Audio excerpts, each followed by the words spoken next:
Melukis adalah pekerjaan seni, tapi bagaimana jika yang dilukis adalah penampakan sosok hantu yang menyeramkan?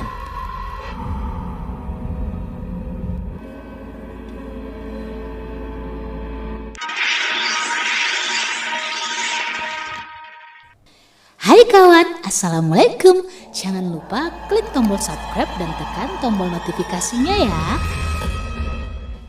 Tutur adalah seorang pelukis. Bakatnya sudah ia miliki sedari ia kecil.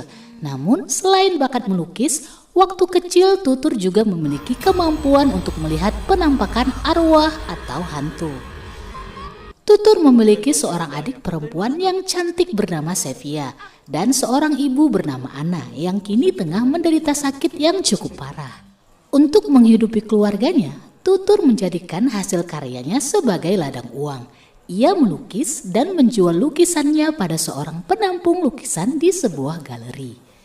Namun karena terlalu polos, suatu hari Tutur tanpa sengaja memberitahu harga asli lukisannya pada seorang pembeli, yang ternyata jauh lebih murah daripada yang dijual oleh bosnya atau pemilik galeri, sehingga membuat sang pembeli kesal dan memutuskan tidak jadi membeli. Karena hal itu, Tutur pun dipecat dan lukisan karyanya tidak lagi sedia untuk ditampung.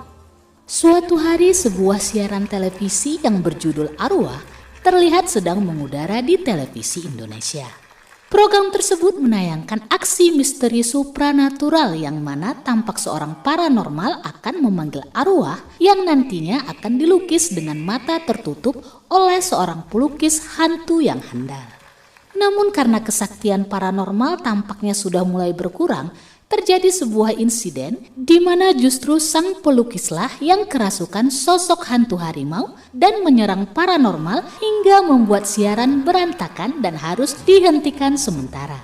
Namun sepertinya peristiwa yang terjadi tersebut membuat rating program tersebut viral dan menarik banyak peminat. Termasuk Amanda, seorang gadis yang suka mempelajari hal-hal gaib. Tapi insiden kerasukan yang terjadi membuat Rio atau sang pelukis hantu program tersebut merasa trauma dan mengundurkan diri dari acara tersebut. Dan membuat sang pimpinan program bernama Heru serta seluruh kru tim kreatif kalang kabut untuk mencari penggantinya. Udin yang saat itu bekerja sebagai office boy dan merupakan teman baik Tutur menawarkan pekerjaan tersebut kepada Tutur. Sebelum tiba waktunya bagi Tutur untuk casting, ada seorang pelukis lain yang juga melakukan casting untuk pekerjaan tersebut. Tapi saat disuruh menggambar setan oleh Heru, pelukis tersebut justru menggambarkan 3 elemen, yaitu harta, tahta, dan wanita yang diakuinya sebagai setan yang sesungguhnya. Heru pun tampak kesal, padahal sebenarnya masuk akal sih, harta, tahta, wanita bukankah memang godaan? Nah, yang suka menggoda bukankah pekerjaan setan? Tapi mungkin Heru menginginkan wujud setan yang lebih realistis. Kini giliran Tutur untuk melakukan casting, dan sepertinya Heru menyukai hasil lukisan Tutur. Namun Tutur tampak kurang berminat pada pekerjaan tersebut. Ia merasa tidak cocok dalam acara yang ia sadari hanya merupakan sebuah gimmick atau akting semata. Ia tak ingin lukisannya disandingkan dengan acara bohongan semata. Tapi melihat sakit sang ibu yang semakin parah dan membutuhkan biaya pengobatan, mau tak mau Tutur akhirnya mengambil job tersebut.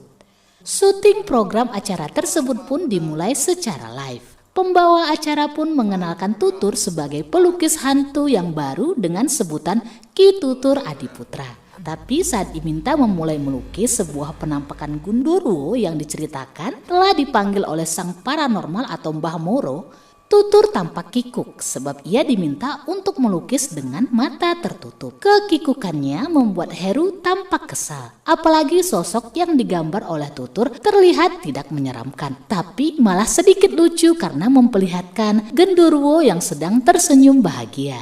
Sebelum memulai sesi selanjutnya, Tutur diperingatkan dengan tegas oleh seorang kreatif wanita untuk benar-benar menutup mata dan melukis dengan baik. Karena tersinggung dengan teguran tersebut, di sesi kedua, Tutur benar-benar menutup matanya ketika memulai melukis. Namun sesuatu yang aneh terjadi. Tubuh Tutur bergetar hebat. Ternyata melukis dengan mata tertutup membuat raganya tertarik masuk ke dimensi kegelapan yang lain. di mana muncul penampakan sosok kuntilanak menyeramkan di hadapannya. Tutur yang ketakutan memanfaatkan kesempatan itu untuk melukis sosok kuntilanak tersebut. Tapi di akhir goretan tangannya, kuntilanak tersebut terlihat akan menyerang Tutur dan membuatnya melompat ketakutan dari tempat duduknya.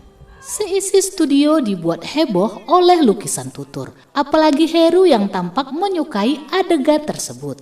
Bahkan Amanda sang gadis yang memiliki obsesi dengan dunia gaib tampak begitu memperhatikan siaran tersebut. Bahkan menjadikannya bahan cerita di website miliknya. Akhirnya insiden yang dialami Tutur pada program tersebut membuatnya menjadi viral dan dikenal. Banyak acara podcast dan iklan yang ditawarkan untuknya. Bahkan Udin si office boy kini mengambil alih profesi menjadi manajer Tutur. Dalam pertemuan dengan Heru sang produser acara, Tutur yang ditawarkan untuk melakukan siaran setiap hari pada program arwah tersebut diminta untuk melukis sosok hantu lain selain kuntilanak agar penonton tidak bosan. Namun Tutur yang memang hanya bisa melihat kuntilanak merasa ragu akan hal tersebut. Sevia sang adik lalu mengajukan ide pada Tutur untuk menemui Amanda. Tutur dan Udin lantas segera menemui Amanda. Saat itu Amanda terlihat sedang merekam sebuah ayunan dan menunggu sebuah hal supranatural terjadi di ayunan tersebut. Pertemuan dan perkenalan mereka pun berlanjut, di mana Amanda mulai menanyakan apakah kemampuan Tutur melihat makhluk halus adalah sebuah keturunan dari orang tua. Namun ternyata Tutur tidak mengenal orang tua kandungnya, sebab ibu Ana lah yang membesarkannya selama ini dan itu adalah orang tua angkatnya. Akhirnya Amanda mengambil kesimpulan bahwa Tutur sebenarnya sedang dihantui sosok kuntilanak yang mungkin ingin menyampaikan sesuatu pesan kepada Tutur. Amanda, Tutur, dan Udin lalu berusaha melakukan berbagai ritual guna menghadirkan sosok kuntilanak tersebut. Mulai dari permainan Ouija sampai pada permainan jelangkung. Namun kedua cara tersebut gagal. Akhirnya Tutur berinisiatif untuk melukis dengan menutup mata kembali. Dan benar saja, setiap melakukan hal tersebut, sosok kuntilanak itu pun muncul. Tapi kali ini sosok kuntilanak itu memanggil Tutur dengan sebutan anakku, yang berarti kuntilanak tersebut adalah ibu kandung Tutur. Tutur lalu menanyakan hal tersebut kepada Ibu Ana atau ibu yang merawatnya selama ini. Saat itulah Ibu Ana bercerita bahwa ia hanya mengetahui kalau ibu dan ayah kandung Tutur telah meninggal. Selebihnya ia memberi kepercayaan pada Tutur agar mengikuti nalurinya. Sebab Ibu Ana percaya bahwa mungkin saja kuntilanak atau ibunya Tutur tersebut memiliki sebuah pesan yang ingin disampaikan kepada Tutur. Di sisi lain, Heru tampak sedang menjual lukisan kuntilanak Tutur kepada sang kolektor atau bos Tutur sebelumnya. Namun lukisan tersebut justru terkesan dapat hidup dan bergerak. Pada syuting siaran program arwah selanjutnya, Tutur kembali bertemu dengan sosok kuntilanak ibunya. Saat itu kuntilanak yang kini ia panggil Ibu Kunti meminta Tutur untuk mencari makamnya. Sebuah makam bernama Natasha yang terletak di sebuah gudang kayu di Bekasi. Di mana, Bu? Karena tidak bisa menyetir, Tutur dan Udin pun mengajak Amanda untuk turut bersama mereka. Setelah tiba di lokasi yang dimaksud, Tutur yang bertanya tentang makam tersebut langsung diarahkan oleh penjaga gudang tempat makam itu berada. Terlihat sebuah makam atau kuburan berada tepat di dalam sebuah gudang tua. Namun untuk menunggu kehadiran Ibu Kunti, mereka pun menunggu sampai waktu malam tiba. Malam yang ditunggu akhirnya tiba. Perlahan-lahan sosok sang ibu muncul dari balik batu nisan. Ibu Kunti atau wanita yang dulunya bernama Natasha tersebut meminta Tutur untuk melakukan sesuatu untuknya. Ia pun menceritakan peristiwa dan rasa sedih yang menimpanya, bahwa ia telah dilupakan dan diasingkan oleh keluarganya. Peristiwa itu bermula di tahun 1998 saat kerusuhan terjadi, di mana ayah Tutur merupakan seorang aktivis yang dicari pemerintah. Hingga sang ayah bersembunyi dan menghilang selama 2 tahun. Namun suatu hari di tengah kerusuhan, Natasha atau ibunya menerima sebuah telepon bahwa ada surat yang dikirim dari sang suami. Tapi saat ingin mengambil surat tersebut, Natasha diserang oleh beberapa pria yang membuatnya tewas. Surat itulah yang membuat roh Natasha atau roh ibu Tutur masih terjebak di dunia. Ibu Kunti lalu meminta Tutur untuk mencari Natali, adiknya yang menyimpan surat terakhir dari sang ayah atau suami Natasha. Dengan berbekal alamat Natali dari ketiga penjaga gudang, Amanda dan Tutur bergegas mencari alamat tersebut. Saat bertemu Natali, mereka pun menceritakan maksud kedatangan mereka. Namun, meskipun begitu, Tutur tidak secara jujur mengatakan bahwa ia adalah anaknya Natasha atau keponakan Natali. Saat itu Natali menceritakan penyebab mengapa Natasha dimakamkan di gudang. Tujuannya adalah agar Natasha yang merupakan istri seorang aktivis tidak mencuri perhatian pemerintah yang membuat keluarga mereka disorot pada rezim tersebut. Ia juga meminta agar Amanda dan Tutur dapat menyampaikan permintaan maafnya kepada kakaknya Natasha. Sepulang dari pertemuan mereka dengan Natali, Amanda dan Tutur terlihat memiliki kedekatan yang semakin serius antara satu sama lain. Tapi sebuah pertanyaan yang diajukan Udin terkait sosok arwah penasaran sang ibu yang akan menghilang ketika mendapatkan surat peninggalan sang ayah membuat Tutur menjadi ragu. Sebab Tutur hanya dapat melihat sosok hantu kuntilanak sang ibu untuk ia lukis. Lalu bagaimana jika kuntilanak sang ibu tidak muncul lagi di hadapannya? Maka secara otomatis ia tak mungkin dapat melakukan pekerjaannya lagi sebagai pelukis hantu di program arwah. Akhirnya malam itu saat sang ibu Kunti hadir di hadapannya dan menanyakan surat sang ayah, Tutur terpaksa berbohong dengan mengatakan bahwa surat tersebut belum berada di tangannya. Esoknya Tutur dan Amanda yang semakin dekat pergi mengunjungi Ibu Ana yang baru selesai menjalankan operasi paru-paru. Terlihat Udin dan Sophia menggoda kedekatan keduanya. Kamar mayat kosong. Kamar mayat kosong ya? Nanti gue isi pakai lu.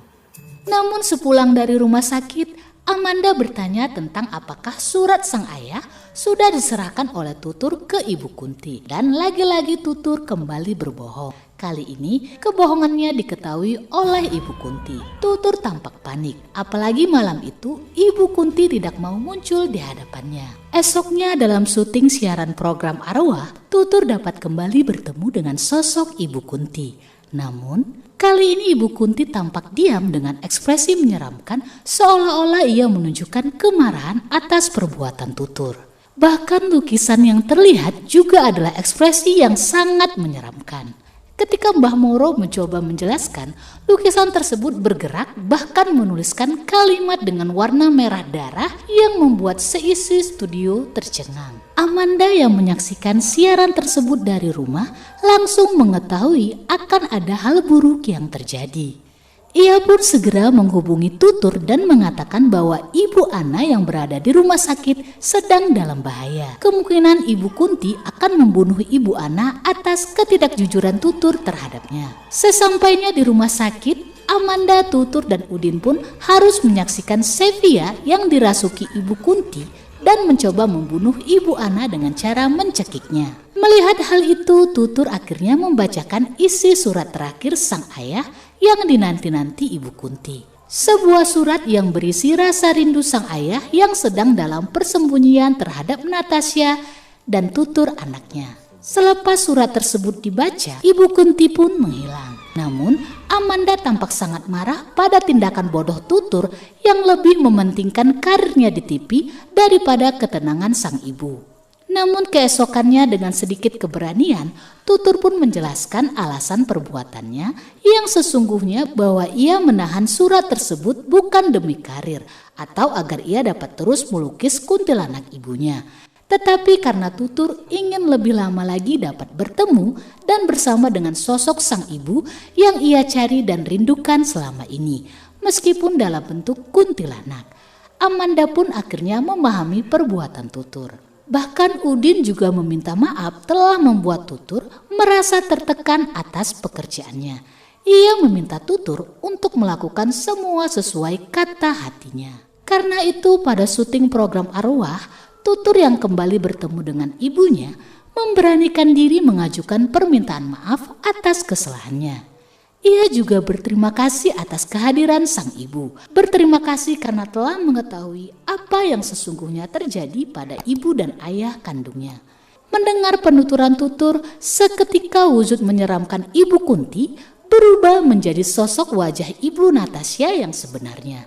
Sosok penuh keteduhan yang memandang tulus wajah sang anak. Setelah memeluk tutur, Natasha pun pergi untuk melanjutkan perjalanannya menuju ketenangan. Bersama dengan itu, semua lukisan kuntilanak sang ibu yang pernah dilukis tutur pun menghilang membaur di udara. Dan membuat semua orang yang menyaksikannya heran. Namun, Mbah Moro meyakinkan tutur bahwa tindakannya sudah sangat benar. Tapi sepertinya karena hal tersebut, tutur harus kehilangan pekerjaannya sebagai pelukis hantu. Namun di akhir cerita, film ini memberikan sentuhan manis, di mana tutur kembali mendapatkan kabar bahagia terkait kesembuhan Ibu Ana dan telah diterima oleh Natali sebagai keponakannya. Serta tutur berhasil membuka sebuah galeri lukisan dengan bantuan seorang kolektor. Sebuah galeri yang diberi nama Kasih Ibu. Demikianlah alur cerita dari film Pelukis Hantu yang diperankan oleh para aktor stand up komedi Indonesia. Film ini sangat menarik untuk ditonton bersama dengan keluarga tercinta karena menghadirkan unsur horor dan komedi serta cinta keluarga dalam satu tayangan. Terima kasih karena kawan-kawan telah menyaksikan video ini. Sampai jumpa di video-video Maniak Movie selanjutnya. Bye-bye!